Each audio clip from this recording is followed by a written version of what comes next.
President Trump today called on Israeli Prime Minister Benjamin Netanyahu to allow food to flow into Gaza. As the conflict continues, the humanitarian crisis is only getting worse. People are dying and children are suffering. They're sick, they're hungry. The images are heartbreaking, but living it, seeing it up close and in person still haunts a nurse who just returned from the region. Eyewitness News anchor Michelle Charlesworth talked to him in the newsroom now with his message. Michelle? Well, President Trump hours ago said emergency food must be let in by Israel. Journalists can't get in. The information and pictures have been coming from the health ministry of Gaza, which tells us 111 people have died of starvation in the past 21 months, 81 of them children. I talked to a medical professional who was in Gaza 6 months ago. He says the outrage is too little, too late. You guys are showing their skeletons now. It's a bit too late. These are the recent pictures he's talking about. Children in Gaza starving and dying from malnutrition. No formula. New mothers cannot produce milk. Nurse Nasser Salman lost 10 pounds himself 6 months ago when he went to help.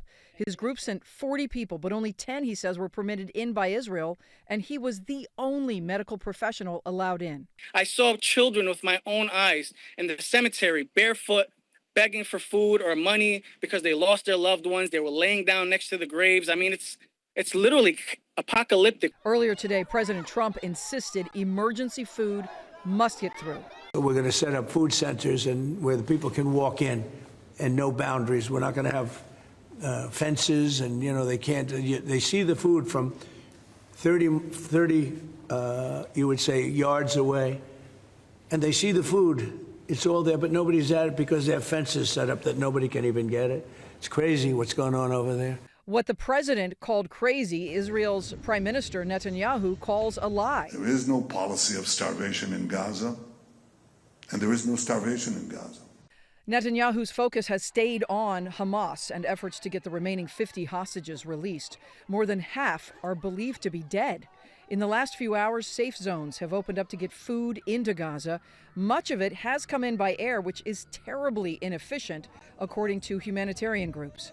President Trump's promises to get food to starving Palestinians gives Nasser hope, but he says this needed to happen months ago. Children starving. We need to open the borders. We need to let in medical personnel. We need to let in independent journalists to verify everything that I'm saying. When I saw war crime after war crime after war crime.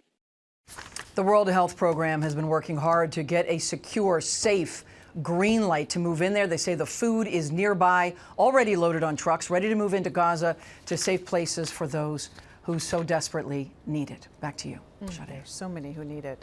Okay.